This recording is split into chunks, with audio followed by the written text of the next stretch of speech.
The wind howled its lonely song across the plains, a blade of ice seeking purchase in thin cloth and weary bone. Elara pressed the bundle tighter against her chest, the small weight a meager comfort against the vast, indifferent emptiness stretching to the horizon. Dust, fine and biting, coated everything: her torn dress, the baby's swaddling, the cracking skin of her lips. Each breath was a shallow gasp, burned by the dry air and the relentless sun that had beat down before the cold descended with cruel speed. Days blurred into a single, agonizing crawl, marked only by the gnawing hunger and the frantic searches for water that yielded little but mud or disappointment. Her legs ached with a deep, bone-weary throb, threatening to buckle with every step. But she did not stop. She could not stop. Tucked beneath her chin, impossibly quiet, was Finn.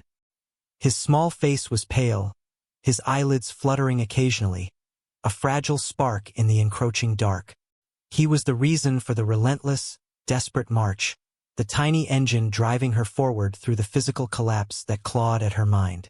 She mumbled reassurances against the soft fabric shielding his head, words the wind snatched and scattered like dry leaves. Just a little further, Finn. We'll find a place. A warm place. A safe place. The words felt like lies, thin and transparent even to her own ears. Doubt was a poison seeping into her resolve, chilling her more effectively than the wind.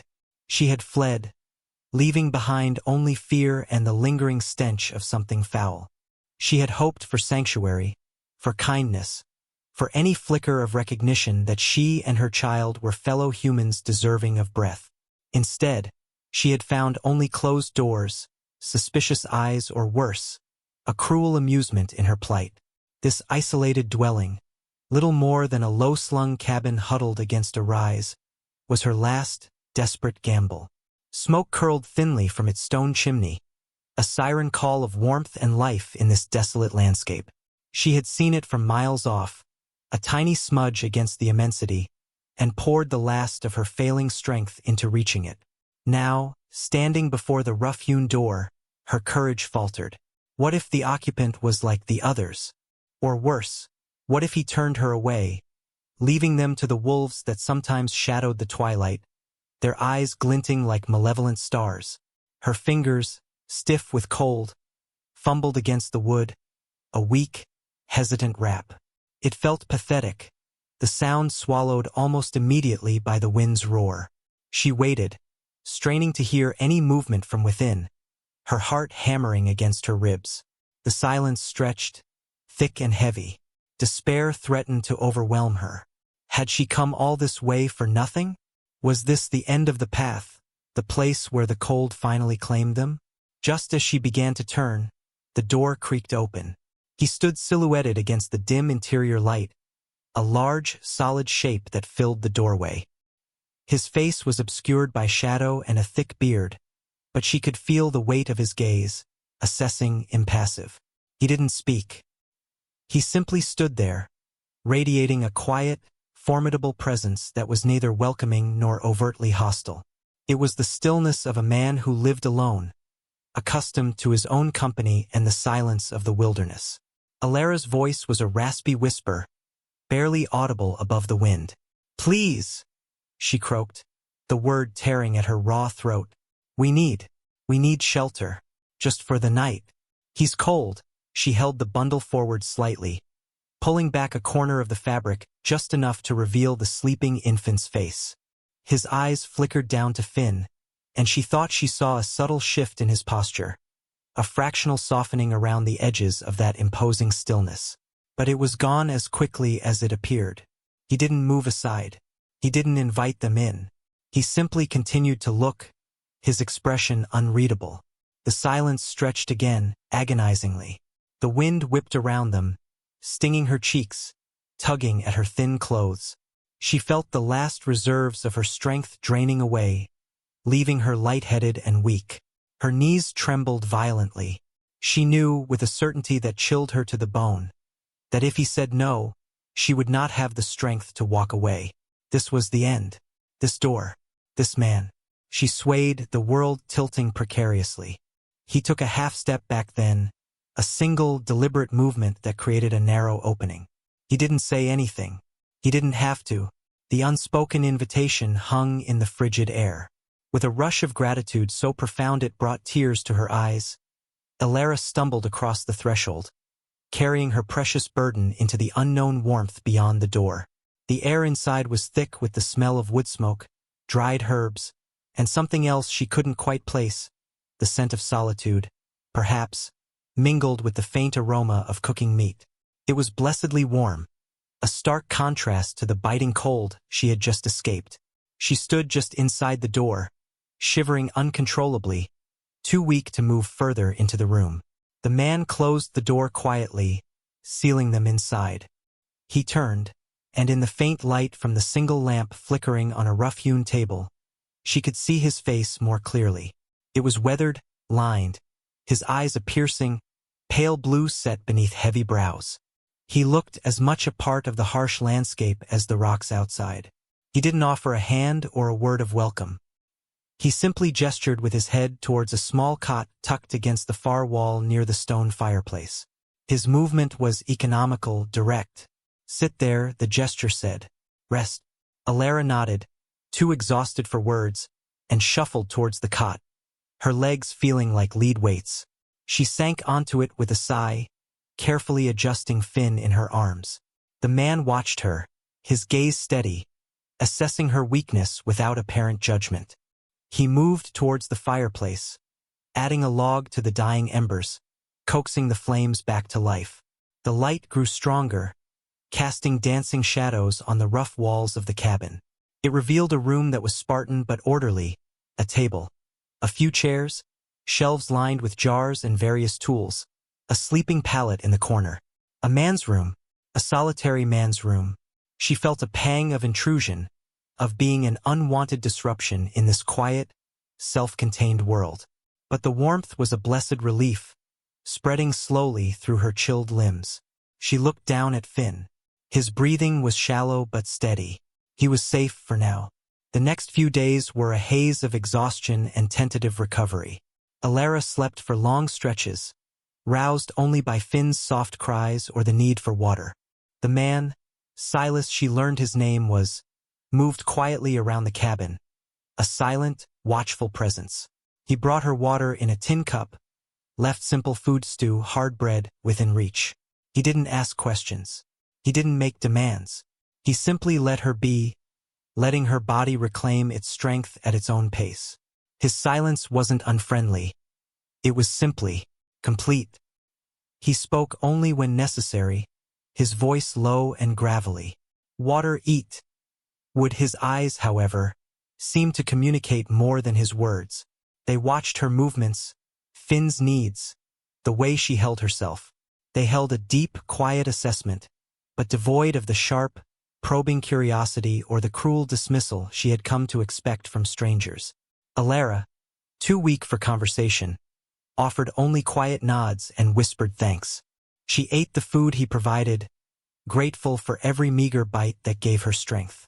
She focused all her remaining energy on caring for Finn, changing his swaddling when she could, hushing his cries, nursing him back to health alongside herself. Silas never interfered, but she was acutely aware of his presence, a constant anchor in the small cabin. She would sometimes wake to find him sitting by the fireplace, sharpening a knife or mending a saddle, his back to her, but the sense of his awareness was palpable. He never touched Finn, never reached out, yet the baby's presence seemed to subtly alter the rhythm of the cabin. Silas would pause in his work when Finn cried, his gaze drifting towards the sound, a flicker of something unreadable in his pale eyes. Elara began to observe him in turn when he thought she was asleep or distracted. She watched the quiet competence of his hands as he worked, the way he moved through the limited space with a familiar ease. He seemed entirely self-sufficient, rooted in this place, in tune with the rhythms of the wilderness outside his door. He wasn't bored. His life was filled with the quiet, necessary tasks of survival. Her arrival, and Finn's, was an intrusion, a disruption of a carefully maintained solitude. Yet he had opened the door. He had not sent them back into the cold. The simple fact of his reluctant mercy was a kindness so profound in her experience that she clung to it like a lifeline. As her strength slowly returned, she felt the familiar stirrings of a need to contribute, to not be a burden. She began with small things, folding the blankets neatly, wiping down the small table with a damp cloth, fetching water from the bucket by the door. Silas watched these efforts without comment, his eyes following her movements.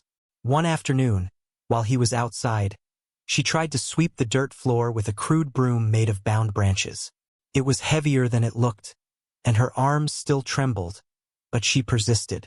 When Silas returned, he paused in the doorway, watching her. He didn't offer to help or tell her to stop. He simply watched until she finished, her breath coming in shallow gasps. The quiet acknowledgement in his gaze felt more significant than any spoken praise.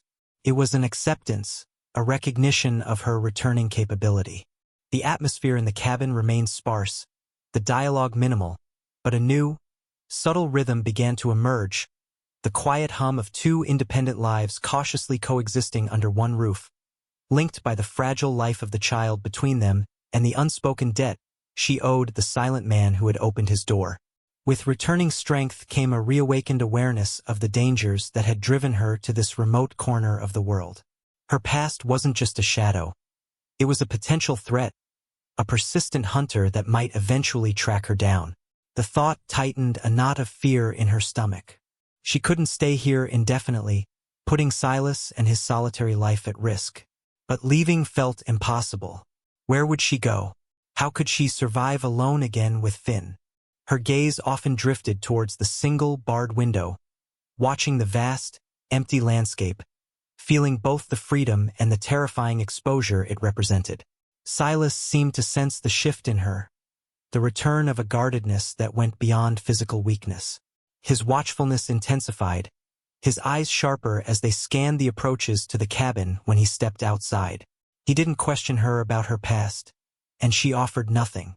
The reasons for her flight remained locked within her, a silent, heavy weight. But the threat felt palpable, hanging in the air between them like the scent of an approaching storm. It was late autumn, and the wind carried a sharper bite, hinting at the harsh winter to come. Supplies were limited. Silas hunted regularly, bringing back game that he expertly butchered and preserved. Alara, watching him, felt a flicker of inadequacy. She knew nothing of survival in this unforgiving land. Her skills, learned in a different, softer life, were useless here. One evening, while Silas was dressing a rabbit outside, she ventured to the small lean-to where he kept firewood. The pile was dwindling. She picked up a small axe, intending to split some of the smaller logs. It was heavier than she expected, and the wood was tougher. Her first swing was clumsy, glancing off the log. She tried again, gritting her teeth, straining her muscles. A shadow fell over her. Silas stood behind her, silent as ever. He watched her struggle for a moment, then reached out and gently, but firmly, took the axe from her hand. He didn't say she couldn't do it. He simply stepped forward, placed a log on the chopping block, and with two swift, clean strokes, split it perfectly. He picked up another log, positioning it. Then he looked at her, his pale eyes steady. He didn't offer words of instruction, but his posture, the careful placement of the wood, was a silent lesson. He handed the axe back to her, handle first. Alara understood. It wasn't pity. It was a quiet offer of knowledge. Hesitantly, she copied his stance, the way he balanced the axe. Her swings were still awkward compared to his effortless power, but they were better, more controlled. She felt a surge of determination, a fierce need to learn, to be capable not just for herself, but for Finn, and for some unspoken reason, for the silent man teaching her. Over the next few weeks, a new dynamic emerged. Silas didn't teach with words, but through action and quiet demonstration. He showed her how to prepare game, how to mend tools, how to read the signs of the weather. Alara, in turn, took over the tasks she could manage indoors, keeping the fire stoked, preparing the simple meals, mending their few clothes. She learned to move through the cabin with the same quiet purpose he possessed. Her internal monologue shifted from fear and despair to focused observation and a growing sense of competence. She was no longer just surviving. She was learning to live here, in this harsh, beautiful isolation. The tentative coexistence solidified into a quiet partnership. They were two people, and a child, bound by the necessity of survival and the silent language of shared effort. The threat arrived with the first snow. A rider, then another, silhouetted against the gray sky, approaching the cabin with a deliberate, searching gait. Alara saw them first from the window, her heart leaping into her throat. Fear, sharp and cold, pierced through her newfound calm. They had found her. She turned to Silas, her face pale. "They've found me," she whispered, the old terror flooding back. Silas followed her gaze to the window. His expression tightened, becoming hard and unyielding. He didn't ask who they were or why they were looking for her. Her fear was explanation enough. He simply nodded, a decisive tilt of his head. "Get the boy," he said, his voice low and steady, devoid of panic. "Stay low." He moved towards the corner where he kept his rifle, his movements quick and efficient. Alara snatched Finn from his makeshift cradle, holding him tight, pressing his face into her shoulder to shield him from the sight. She retreated to the back of the cabin, behind the heavy wooden table, her body tensed, ready to protect her child with her life. The riders dismounted outside, their voices sharp, calling her name. Then the butt of a rifle smashed against the door. It splintered. They were trying to break in. Silas stood near the door, rifle held ready, his pale eyes fixed on the point of entry. He was a sentinel, a rock against the tide. But there were two of them, and the cabin, while sturdy, was not a fortress. Alara knew she couldn't just hide. Her fear was still there, a cold knot in her belly, but beneath it, a fierce, protective anger surged. She scanned the room, her mind racing. What could she do? Her eyes landed on the fireplace, the glowing embers, and then on the small barrel of lamp oil Silas kept near his tools. It was a desperate, dangerous idea. While Silas braced himself for the door to give way, Alara crept towards the fireplace. She grabbed a heavy wooden ladle, scooped up a mass of glowing embers, the heat burning through the wood.